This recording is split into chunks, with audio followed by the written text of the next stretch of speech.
तो जो आज का लेक्चर है हमारा वो है एल्कीन्स के ऊपर। आज हम इंट्रोडक्शन देखेंगे एल्कीन्स की और उसके बाद हम नोमेनक्लेचर डिस्कस करेंगे अपने एल्कीन का और स्ट्रक्चर डिस्कस करेंगे एल्कीन का। ठीक है, तो हम शुरू करते हैं एल्कीन्स किसे कहते हैं वो पढ़ना।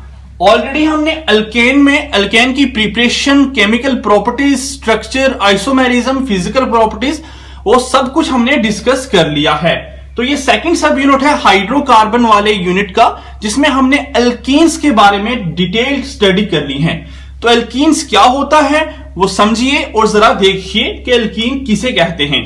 देखिए, एल्कीन ऐसा हाइड्रोकार्बन जिसमें एटलीस्ट कार्बन और कार्बन के बीच एक डबल बॉन्ड होना ही चाहिए।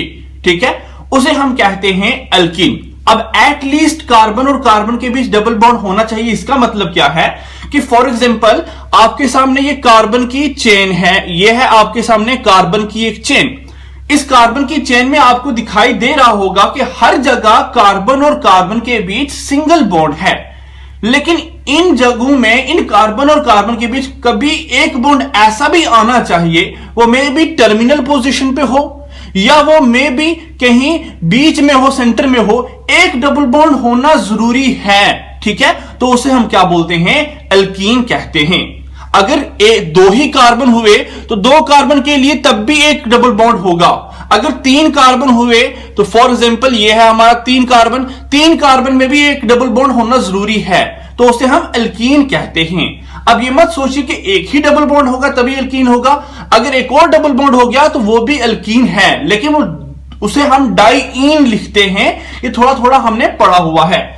तो आइए शुरू करते हैं इंट्रोडक्शन अपने एल्कीन की, कि एल्कीन में हम क्या बोलते हैं, एल्कीन का दूसरा नाम क्या है, एल्कीन का जनरल फॉर्मूला क्या है, एल्कीन के फॉर्मूले कैसे कैलकुलेट होते हैं, वो सारी की सारी चीजें हम आइए आपके सामने देखते हैं। चलिए, तो एल्कीन आप लिखिए, एल्कीन हमारे ए साइक्लिक होते हैं, acyclic unsaturated hydrocarbons. Alkene are acyclic unsaturated hydrocarbons. अब एसाइक्लिक का मतलब क्या होगा, ऐसे सारे कंपाउंड जो के ओपन हों उन्हें हम बोलते हैं एसाइक्लिक। तो एल्कीन ओपन होंगे। अनसैचुरेटेड का मतलब क्या होगा, तो उनमें होना चाहिए डबल बॉन्ड, उनमें क्या होना चाहिए, डबल बॉन्ड होना चाहिए। तो अगर डबल बॉन्ड है तभी वो अनसैचुरेटेड है। और हाइड्रोकार्बन क्या, कि ऐसे कंपाउंड जिनमें हाइड्रोजन और कार्बन होगा। तो alkene open chain double bonded hydrogen और कार्बन के कंपाउंड होते हैं, उन्हें हम क्या बोलते हैं, एल्कीन का नाम देते हैं। ठीक है, इन्हें हम एक और नाम से भी बोलते हैं, वो है हमारा ओलिफिन्स। इन्हें हम एक और नाम से भी बोलते हैं जिसे हम बोलते हैं ओलिफिन्स। ओलिफिन्स है इनका सेकंड नेम। अब ओलिफिन्स क्यों कहते हैं, बिकॉज जो छोटे छोटे हमारे एल्कीन है, मतलब lover alkene, for example lover alkene में नाम हो गया इथीन का। ठीक है, जो हमारे लवर एल्कीन है, फॉर एग्जांपल इथीन हो गया, फॉर एग्जांपल प्रोपीन हो गया, फॉर एग्जांपल ब्यूटीन हो गया, एटसेट्रा। ये छोटे छोटे हमारे जो लवर एल्कीन हैं, ये रिएक्ट करते हैं हमारे किसके साथ, क्लोरीन के साथ या ब्रोमीन के साथ, और क्या बनाते हैं, ऑयली प्रोडक्ट्स देते हैं, ऑयली प्रोडक्ट्स बनाते हैं। दैट इज वाई हम इन्हें ओलिफिन्स का नाम देते हैं, बिकॉज जो ओलिफिन है, ओलिफिन वर्ड ग्रीक वर्ड से निकला है जिसका मतलब है ऑयल फॉर्मिंग। ठीक है, ऑयल फॉर्मिंग। ठीक है, ग्रीक वर्ड हमारा ओलिफेंट है, ओलिफेंट से निकला है जिसका मतलब क्या है, ऑयल फॉर्मिंग। ठीक है, तो इसका मतलब हम इन्हें ओलिफिन्स भी कह सकते हैं। ओलिफिन्स क्यों कहते हैं, बिकॉज जो लवर एल्कीन होते हैं वो हमारे क्लोरीन और ब्रोमीन के साथ रिएक्ट करके ऑयली प्रोडक्ट देते हैं। दैट इज वाई हम इन्हें ओलिफिन्स का नाम भी देते हैं। आइए एल्कीन का जनरल फॉर्मूला देखते हैं कि एल्कीन का जनरल फॉर्मूला क्या है। ओके, तो एल्कीन का जनरल फॉर्मूला है CnH2n। यह है हमारे एल्कीन का जनरल फॉर्मूला। वेयर n क्या है, n is the number of carbon atom, n है हमारा कार्बन एटम का नंबर, कि कार्बन एटम का क्या नंबर होगा। आपने जाना है कि अल्केन का जनरल फार्मूला क्या था, अल्केन का जनरल फार्मूला CnH2n+2, और यहां भी n हमारा क्या था, n था नंबर ऑफ कार्बन एटम। याद रखिए इन केस ऑफ अल्केन जो हमारा n है वो 1 से शुरू होता था, 1 से लेके 2, 2 से लेके 3 और इंफिनिटी तक जाता था, ठीक है। लेकिन इन केस ऑफ अल्कीन हमारा जो n number of carbon atom होगा वो n हमारा सबसे मिनिमम होगा 2, मतलब ये 2 से शुरू होने वाला है। देखिए मैं आपको खुद कह रहा हूं कि अल्कीन में कार्बन और कार्बन के बीच होगा डबल बॉन्ड, तो अगर कार्बन और कार्बन के बीच डबल बॉन्ड होगा तो एटलीस्ट कार्बन कितने होने चाहिए, 2 होने चाहिए। दैट इज वाई मैं आपको कह रहा हूं कि इन केस ऑफ अल्कीन हमारा जो जनरल फार्मूला है उस जनरल फार्मूले का जो n है वो सबसे स्मॉल नंबर क्या होगा, उसके लिए n की वैल्यू सबसे स्मॉलेस्ट क्या होगी, 2 होगी। तो इस फार्मूले को आइए कैलकुलेट करते हैं कुछ मेंबर्स के लिए और उनके थोड़े से हम नाम भी लिखते हैं। सबसे पहले अगर n की वैल्यू 2 हुई तो हमारा फॉर्मूला कैसे बनेगा, आप लिखेंगे C, n की जगह 2 मल्टीप्लाई बाई 2, और ये क्या निकल के आएगा, C2H4, C2H4। अगर आप n की वैल्यू 3 पुट कीजिए तो निकल के आएगा फॉर्मूला C3H2 मल्टीप्लाई बाई 3, तो C2H6, ठीक है। अगर आप n की वैल्यू 4 पुट करेंगे तो C4H2 मल्टीप्लाई बाई 4, और ये क्या बनेगा, C4H8। अगर आप n की वैल्यू 5 पुट करेंगे तो क्या निकलेगा, C5H2 मल्टीप्लाई बाई 5, तो C5H10। ये है, ऐसे ही आप N6 के लिए भी कैलकुलेट कर सकते हैं, N7 के लिए भी कैलकुलेट करके बता सकते हैं, ठीक है। आप जानते हैं कि अगर n की वैल्यू, अगर कार्बन 2 होता है तो आप लिखते थे इथ। आपको याद होगा, आपने वर्ड रूट पढ़े हुए हैं, आपका वर्ड रूट का कंसेप्ट और आपके नोमेनक्लेचर वाली वीडियोस मैं डिस्क्रिप्शन बॉक्स में भी डाल देता हूं, और मैं आपको आई बटन पे क्लिक कर लीजिए, वहां से भी आपको डेफिनेटली मिल जाएगा। वहां से आप नोमेनक्लेचर अल्कीन का जो मैंने ऑलरेडी पहले यूनिट में पढ़ाया है वहां से भी देख सकते हैं, और मैं यहां भी थोड़ा आपको क्लियर करने वाला हूं आपको, ठीक है। अगर C2 है तो इथ, तो आप लिखेंगे इथ। अब ये किसके लिए हम निकाल रहे हैं, नाम एल्कीन के लिए। ये फार्मूला किसके लिए है, एल्कीन के लिए। एल्कीन के लिए क्या लिखते हैं, इन, तो आपको इथ के आगे लगाना है इन, तो ये फार्मूला है इथीन का, ओके, ये फार्मूला है इथीन का। अच्छा, उसके बाद ये C3H6 है, ये C3H6 है। अब C3H6 है तो 3 किसके लिए लिखते थे, C कार्बन 3 किसके लिए होता था, प्रोप के लिए होता था, तो आप लिखेंगे ये है प्रोप, और ये फार्मूला अल्कीन का है तो अल्कीन के लिए इन लिखते हैं, तो बना प्रोपीन।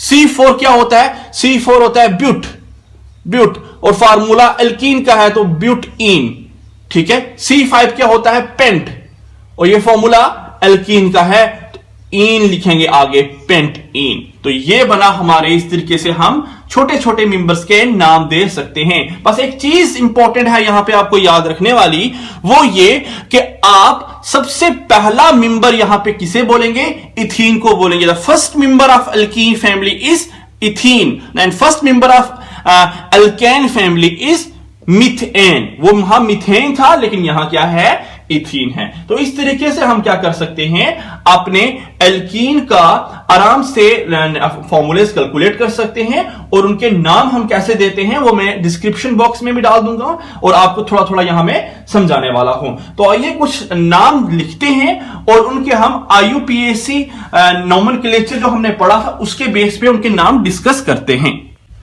तो ये आपके सामने मैंने कुछ फॉर्मूलेज लिखे हुए हैं एल्कीन के, तो इनको देख के आपको नोमेनक्लेचर देना है एल्कीन का। तो जरा हम देखते हैं कैसे हम नाम दे सकते हैं अपने एल्कीन के मेंबर्स का, ओके। तो कितने कार्बन हैं, 3 कार्बन। नंबरिंग कहां से शुरू होगी, यहां से शुरू होगी, तो पहला नंबर इसे दीजिए, ये है सेकंड नंबर, ये है थर्ड नंबर। अब 3 कार्बन के लिए क्या लिखते हैं आपको पता होना चाहिए, 3 कार्बन के लिए लिखते हैं प्रोप, तो आप लिखेंगे प्रोप, ठीक है। किस नंबर पे डबल बॉन्ड है? पहले नंबर पे। तो आप लिखेंगे प्रोप और आगे लिखेंगे 1 और आगे लिखेंगे इन, तो इसका नाम होगा प्रोप 1 इन। यहां पे देखिए फर्स्ट नंबरिंग, पहले नंबर मिलेगा डबल बॉन्ड वाले कार्बन को first number, this is second number, this is third number, fourth number. चार कार्बन के लिए हम लिखते हैं ब्यूट, तो आप लिखेंगे ब्यूट। किस नंबर पे डबल बॉन्ड है? पहले नंबर पे, तो लिखेंगे 1 इन, तो नाम होगा ब्यूट 1 इन। ओके, यहां से देखिए 1 2 नंबर पे डबल बॉन्ड, यहां से देखिए 1 2 नंबर पे डबल बॉन्ड, तो जहां मर्जी से नंबरिंग कर सकते हैं, कोई फर्क नहीं पड़ने वाला। यहां से कर लीजिए 1 2 3 4, 4 कार्बन के लिए वही दोबारा से हम लिखते हैं ब्यूट, तो हम लिखेंगे ब्यूट।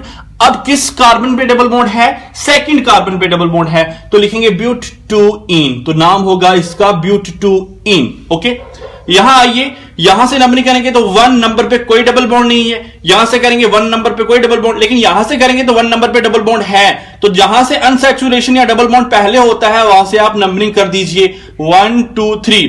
अगर यहां नीचे आएंगे तब भी 3 है, यहां आगे जाएंगे तब भी 3 है, कोई फर्क नहीं पड़ने वाला, दैट इज वाई हम नीचे आ गए 3। अब यहां पे हमारा ये तो चेन बन गई, हमारी चेन ये है, और चेन के साथ साथ ये हमारा एक ग्रुप लग गया है जिसे सब्स्टिट्यूएंट ग्रुप बोलते हैं, और हम जानते हैं कि सब्स्टिट्यूएंट हमेशा पहले नंबर दिया जाता है। तो 2 नंबर पे एक सब्स्टिट्यूएंट लगा हुआ है जिसका नाम है मिथाइल CH3, तो लिखेंगे 2 पे है सर मिथाइल, 2 मिथाइल। 3 कार्बन के लिए क्या लिखते हैं? 3 कार्बन के लिए लिखते हैं प्रोप, और किस नंबर पे डबल बॉन्ड है? 1 नंबर पे, तो 2 मिथाइल प्रोप 1 इन हुआ इसका नाम।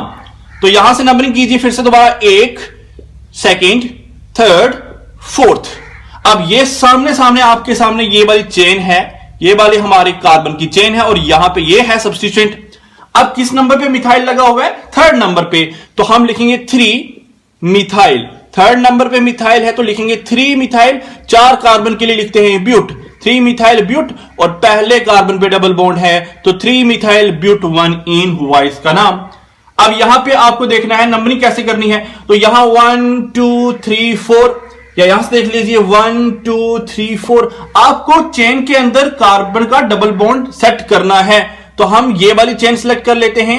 अब ये वाला भी हमारा सब्स्टिट्यूएंट है और ये वाला भी हमारा सब्स्टिट्यूएंट है, तो यहां से नंबरिंग कीजिए 1 2 3 4। अब सब्स्टिट्यूएंट कहां कहां लगे हुए हैं? एक 2 पे लगा हुआ है, 3 पे लगा हुआ है, तो आप लिखेंगे 2 3, और कौन कौन से लगे हुए हैं? मिथाइल, तो कितने मिथाइल हो गए? 2 2 3 डाई मिथाइल, और कितने कार्बन हैं? 4 कार्बन। 4 कार्बन के लिए ब्यूट लिखेंगे, और किस कार्बन से डबल बॉन्ड शुरू हुआ? सेकंड कार्बन से, तो 2 3 डाई मिथाइल ब्यूट 2 इन हुआ इसका नाम।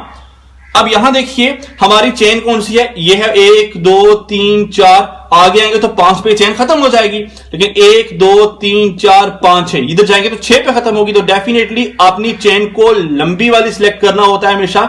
यह है लॉन्ग चेन। नंबरिंग देखिए जरा, यहां से 1 2 3 नंबर पे डबल बॉन्ड है, यहां से देखिए 1 2 3 नंबर पे डबल बॉन्ड है। अब क्या करेंगे नंबरिंग? सर यहां से करेंगे, यहां से करेंगे? आप तो सोच रहे हैं यहां से करेंगे तब भी 3 नंबर पे डबल बॉन्ड है, यहां से करेंगे तब भी 3 नंबर पे डबल बॉन्ड है, लेकिन नंबरिंग होगी इस तरफ से। उसका कारण क्या है? 1 2 3 पे तो डबल बॉन्ड है, लेकिन 3 पे एक सब्स्टिट्यूएंट भी है, लेकिन 1 2 3 पे डबल बॉन्ड है, लेकिन 3 पे सब्स्टिट्यूएंट नहीं है, दैट इज वाई नंबरिंग यहां से होगी 1 2 3 4 5 6। तो हुआ हमारे 3 पे सब्स्टिट्यूएंट को सबसे पहले नाम दीजिए। 3 पे लगा हुआ है सर मिथाइल, तो लिखेंगे 3 मिथाइल। कितने कार्बन हैं? 6 कार्बन। 6 कार्बन के लिए हेक्स, और 3 पे है हमारा डबल बॉन्ड, 3 मिथाइल हेक्स 3 इन, ये हुआ इसका नाम। तो ये IUPAC नोमेनक्लेचर ऑलरेडी मैंने आपको समझाया हुआ है, डिटेल में डिस्कस किया हुआ है। तो अगर आपको यहां अच्छे से क्लियर नहीं हुआ, लगा कि बहुत ही फास्ट चल रहा, तो आप लिंक में जाइए, डिस्क्रिप्शन लिंक बॉक्स में मिलेगा आपको, तो वहां से देखिए एल्कीन का नोमेनक्लेचर कंप्लीट, तो फिर आपको डिस्कस कंप्लीट समझ आ जाएगी। अब वीडियो की क्लैरिटी को थोड़ा बढ़ाइए, और बढ़ा के वीडियो को पॉज करके इसका स्क्रीनशॉट लीजिए, उसके बाद मैं आपको स्ट्रक्चर बताता हूं एल्कीन का।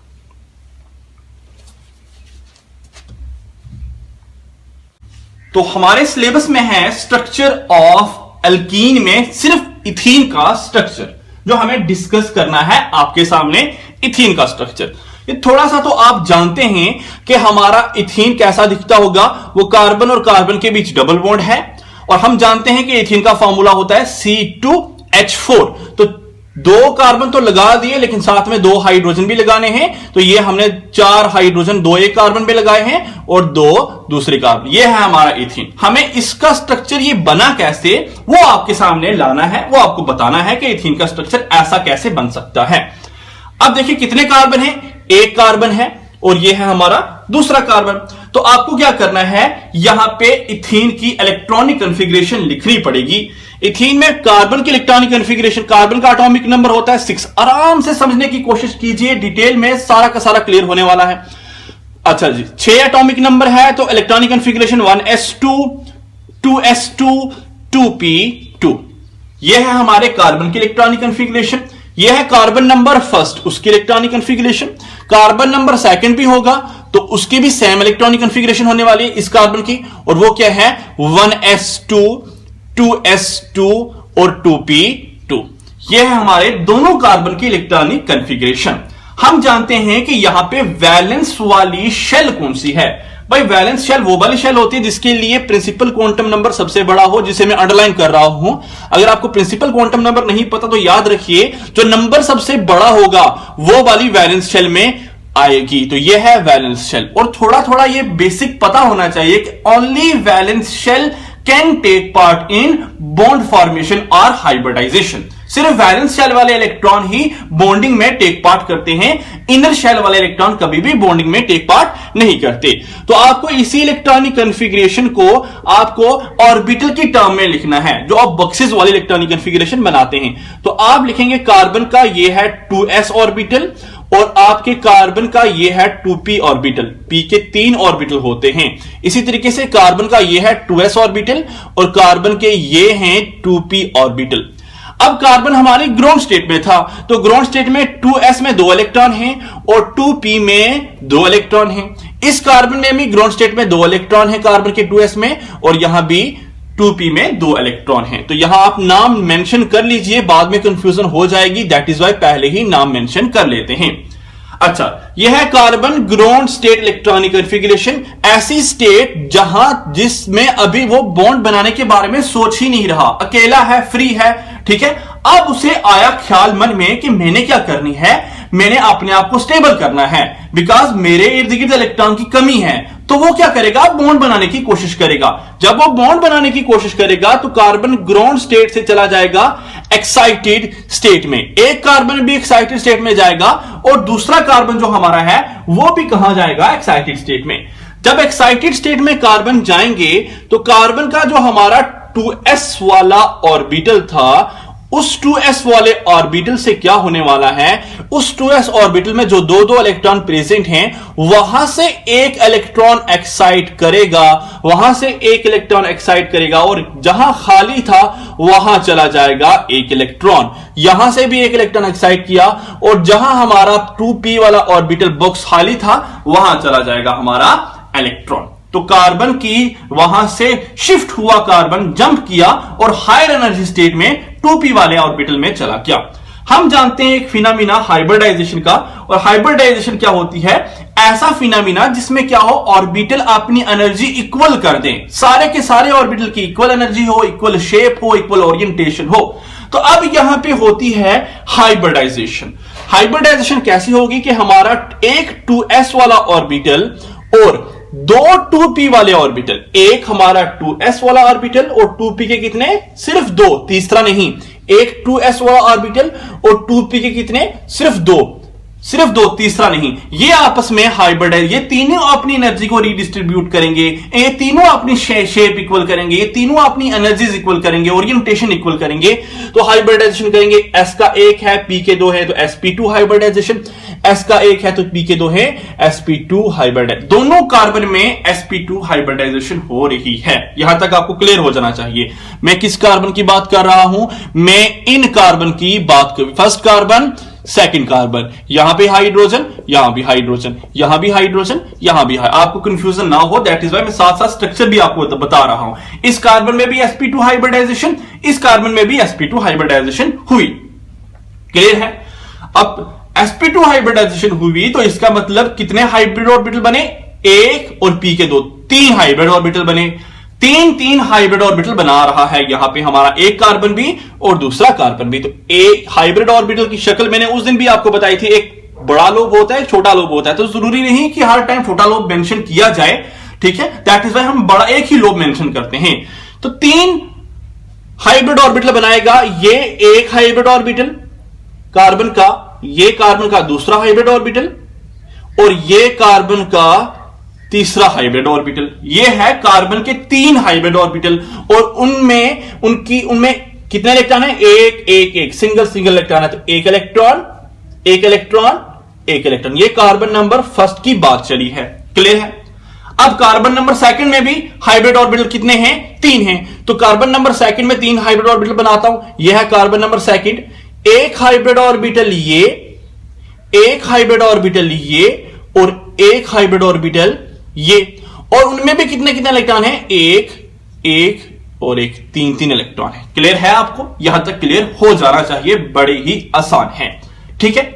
अब ये कार्बन का एक हाइब्रिड ऑर्बिटल, दूसरे कार्बन का एक हाइब्रिड ऑर्बिटल आपस में ओवरलैप करेंगे। इनको मैं उठा के पास लाता हूं, इसको मैं यहां से खींचता हूं और यहां के आके जोड़ देता हूं, ठीक है। तो ये वाला यहां से उठेगा और आके यहां जुड़ेगा। देखना शक्ल कैसे बन जाएगी, ठीक है। एक बार देखिए जरा, जरूर यहां समझ आएगा। कार्बन का एक, मैंने कहा यहां कार्बन नंबर सेकंड है, यहां भी तीन हाइब्रिड ऑर्बिटल हैं, एक हाइब्रिड ऑर्बिटल, दूसरा हाइब्रिड ऑर्बिटल और ये है हमारा तीसरा हाइब्रिड ऑर्बिटल। तो हर हाइब्रिड ऑर्बिटल में कितने इलेक्ट्रॉन मैंने आपको बताए, हर हाइब्रिड ऑर्बिटल में हमारा एक इलेक्ट्रॉन है। तो यहां भी एक इलेक्ट्रॉन, मैं ब्लू पेन से मेंशन कर रहा हूं, एक इलेक्ट्रॉन, यहां भी एक इलेक्ट्रॉन और ये वाला इलेक्ट्रॉन हमारे दूसरे कार्बन का। एक कार्बन का sp2 हाइब्रिड ऑर्बिटल दूसरे कार्बन का sp2 हाइब्रिड ऑर्बिटल के साथ ओवरलैपिंग हो गई। एक कार्बन के sp2 हाइब्रिड ऑर्बिटल की दूसरे कार्बन के sp2 हाइब्रिड ऑर्बिटल के साथ हेड ऑन ओवरलैपिंग हो गई, हेड ऑन ओवरलैपिंग या एंड टू एंड ओवरलैपिंग हो गई। तो जब ओवरलैपिंग हुई तो कार्बन फर्स्ट और कार्बन सेकंड के बीच एक सिग्मा बॉन्ड बन गया। यह बन गया हमारा सिग्मा बॉन्ड। आपको क्लियर हो गया होगा कि सिग्मा बॉन्ड कैसे बना। एक कार्बन की sp2 हाइब्रिड ऑर्बिटल, एक कार्बन का sp2 हाइब्रिड ऑर्बिटल दूसरे कार्बन के sp2 हाइब्रिड ऑर्बिटल के साथ हेड ऑन ओवरलैपिंग या एंड टू एंड ओवरलैपिंग की और एंड टू एंड ओवरलैपिंग करने से सिग्मा बॉन्ड बना गया। क्लियर है, चलिए अब हमारे पास दो हाइब्रिड ऑर्बिटल बचते हैं, दो sp3 हाइब्रिड ऑर्बिटल एक कार्बन के बच रहे हैं, एक और दो sp3 हाइब्रिड ऑर्बिटल दूसरे कार्बन के बच रहे हैं। क्लियर है। अब ये दो sp3 हाइब्रिड ऑर्बिटल एक कार्बन के भी और दूसरे कार्बन के भी, ये क्या करेंगे, ये आके ओवरलैप करेंगे। ये किसके साथ ओवरलैप करेंगे, आपको दिखाई दे रहा है हाइड्रोजन। तो ये ओवरलैप करेंगे हाइड्रोजन के साथ, ये हाइड्रोजन के साथ। और आप जानते हैं हाइड्रोजन की इलेक्ट्रॉनिक कॉन्फ़िगरेशन क्या है, आपको पता है हाइड्रोजन है 1s1। तो हाइड्रोजन का इलेक्ट्रॉन किसमें है, s ऑर्बिटल में। That is why s orbital spherical होता है, मैंने s ऑर्बिटल ऐसे ड्रा किया।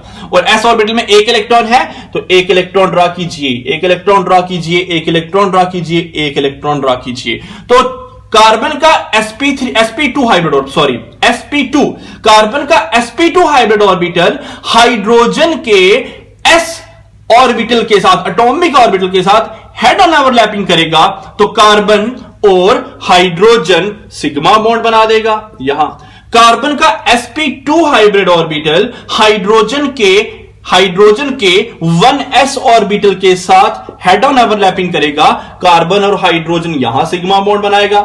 कार्बन का sp2 हाइब्रिड ऑर्बिटल हाइड्रोजन के 1s एटॉमिक ऑर्बिटल के साथ ओवरलैप करेगा तो यहां कार्बन और हाइड्रोजन सिग्मा बॉन्ड बना देगा। ठीक है। मोरओवर यहां भी कार्बन का sp2 हाइब्रिड ऑर्बिटल हाइड्रोजन के 1s एटॉमिक ऑर्बिटल के साथ ओवरलैप करेगा और हाइड्रोजन और कार्बन का सिग्मा बॉन्ड बना देगा। यहां तक हमने कंप्लीट सिग्मा बॉन्ड की फॉर्मेशन को पढ़ लिया कि सिग्मा बॉन्ड कैसे बन रहे हैं और सिग्मा बॉन्ड की फॉर्मेशन कैसे हुई। तो इसका मतलब ये वाला हमारा ये वाला ऑर्बिटल हाइड्रोजन के साथ ओवरलैप हो गया, ये वाला भी कार्बन से, ये वाला भी हो गया, ये वाला भी हो गया और ये वाला भी कंप्लीट हो गया है। अब क्या बच रहा है आपके सामने? सर अब हमारे पास बच रहा है एक ऑर्बिटल यहां पे खाली जो एक इलेक्ट्रॉन वाला है और एक ऑर्बिटल यहां पे जो एक इलेक्ट्रॉन वाला है और जो कि हाइब्रिडाइजेशन में सर टेक पार्ट नहीं किया था, जिसने हाइब्रिडाइजेशन में कोई भी टेक पार्ट नहीं किया था। इन शॉर्ट मैं आपको बताना चाहता हूं, यहां एक बार फिर से थोड़ा ऊपर लिख के बताना चाहता हूं कि क्या क्या चीज यहां पे हमारे पास बच रही है कि आपको कंफ्यूजन ना हो। ठीक है, मैं आपको थोड़ा सा हिंट देना चाहता हूं, एक बार फिर से देखिए। यह था हमारा ऐसे 2p ऑर्बिटल और यहां था हमारा 2s ऑर्बिटल, यहां था हमारा 2s ऑर्बिटल और यहां था हमारा 2p ऑर्बिटल। और 2s ऑर्बिटल में एक इलेक्ट्रॉन एक इलेक्ट्रॉन एक इलेक्ट्रॉन एक इलेक्ट्रॉन, यहां भी एक इलेक्ट्रॉन एक इलेक्ट्रॉन एक इलेक्ट्रॉन एक इलेक्ट्रॉन। हाइब्रिडाइजेशन हुई sp2, हाइब्रिडाइजेशन हुई sp2। ये वाला कार्बन का और ये वाला कार्बन का आपस में मिले सिग्मा बॉन्ड बना दिया। ये वाला कार्बन का हाइड्रोजन के साथ सिग्मा बॉन्ड, ठीक है।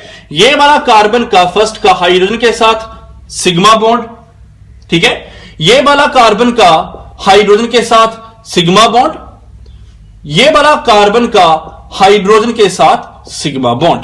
क्या बच रहा है? सर एक ऑर्बिटल एक कार्बन पे बच रहा है जो कि हाइब्रिडाइजेशन में टेक पार्ट नहीं किया, और एक दूसरे कार्बन पे भी एक हाइब्रिड ऑर्बिटल बच रहा है जो कि हाइब्रिडाइजेशन में टेक पार्ट बिल्कुल नहीं किया था। ये हैं कौन से ऑर्बिटल? ये हैं 2p वाले z वाले ऑर्बिटल, 2pz वाले ऑर्बिटल। और p ऑर्बिटल की शेप क्या होती है आपने पढ़ा है सर, p ऑर्बिटल तो डंबल शेप होता है। तो आप यहां डंबल शेप कैसा होता है? डंबल शेप ऐसा होता है ये, ठीक है। तो आपने क्या करना है, यहां डंबल शेप ऑर्बिटल ड्रा करना है। This is dumbbell shape orbital, ठीक है। और यहां भी आपको एक डंबल शेप ऑर्बिटल को ड्रा करना है। यह है हमारा डंबल शेप ऑर्बिटल। तो आप थोड़ा इसे डिफरेंशिएट करने के लिए ऐसा कर दीजिए कि आपको आसानी हो जाए डंबल वाले ऑर्बिटल को आपको डिफरेंशिएट करना हाइब्रिड ऑर्बिटल से। ये एटॉमिक ऑर्बिटल है जिसने बॉन्डिंग में टेक पार्ट नहीं किया था, दैट इज वाई इसे इसकी शेप चेंज नहीं हुई। ये जैसा है वैसा का वैसा ही है, p ऑर्बिटल डंबल शेप होते हैं, ठीक है। अब ये वाले ऑर्बिटल ओवरलैप करेंगे, और ओवरलैप आप जानते हैं यहां इनके एंड टू एंड ओवरलैपिंग नहीं होने वाली, that is head on overlapping नहीं होने वाली। ये करेंगे साइड वाइज ओवरलैप। यहां पे ये ऑर्बिटल करेंगे साइड वाइज ओवरलैप, और side wise overlap above and below the plane होती है। तो आप above and below the plane इसे मेंशन करेंगे, शो करेंगे। साइड वाइज ओवरलैपिंग करने से कार्बन और कार्बन के बीच एक और बॉन्ड बन जाएगा, जिस बॉन्ड को हम बोलते हैं पाई बॉन्ड। तो इस तरीके से हमारा सिग्मा बॉन्ड स्ट्रक्चर पहले बना, और सिग्मा बॉन्ड स्ट्रक्चर के बाद एक जो अनहाइब्रिडाइज्ड ऑर्बिटल रह जाता है एक कार्बन पे, और दूसरे कार्बन पे भी जो अनहाइब्रिडाइज्ड ऑर्बिटल रह जाता है, वो आपस में साइड वाइज ओवरलैपिंग करते हैं, और साइड वाइज ओवरलैपिंग करने से पाई बॉन्ड बनाते हैं। तो ये था हमारे अल्कीन का कंप्लीट स्ट्रक्चर जो मैंने आपको बताया। मोर ओवर कार्बन और कार्बन यहां जो डबल बॉन्ड है, वो डबल बॉन्ड जो है कार्बन और कार्बन का, उसकी जो बॉन्ड डिसोसिएशन एनर्जी होती है कार्बन और कार्बन डबल बॉन्ड वाले पाई बॉन्ड की, पाई बॉन्ड को तोड़ने के लिए जो एनर्जी चाहिए वो है 251 किलो जूल पर मोल, ठीक है। अच्छा, कार्बन और carbon single bond that is sigma bond को तोड़ने के लिए जो एनर्जी चाहिए वो है 348 किलो जूल पर मोल, ठीक है। तो यहां से याद रखिए कि पाई बॉन्ड एक वीक बॉन्ड है, लेकिन सिग्मा बॉन्ड एक स्ट्रॉन्ग बॉन्ड है। तो सिग्मा बॉन्ड को तोड़ने के लिए ज्यादा एनर्जी चाहिए as compare to pi bond, ठीक है। तो ये चीज भी मैं आपको क्लियर कर देता हूं कि यहां पे कार्बन और कार्बन की जो सिंगल बॉन्ड लेंथ होती है वो होती है 154 पिकोमीटर, लेकिन जो कार्बन और कार्बन की डबल बॉन्ड है, अब उसे साइड वाइज ओवरलैपिंग करने वाला आपने आपको पास लाना है। तो आपने आपको उसे पास लाना है, तो पास लाने के लिए क्या करना पड़ेगा? पास लाने के लिए उसे क्या करना है? अपनी बॉन्ड लेंथ क्लोज करनी पड़ेगी, बॉन्ड लेंथ छोटी करनी पड़ेगी, तो उसे बॉन्ड लेंथ छोटी करनी है तो कार्बन और कार्बन की डबल बॉन्ड लेंथ यहां होती है 134 पिकोमीटर, 134 पिकोमीटर। तो ये था कंप्लीट डिस्क्रिप्शन एल्कीन का स्ट्रक्चर आपको बताया, एल्कीन का नोमेनक्लेचर और इंट्रोडक्शन आज हमने खत्म की। Thank you.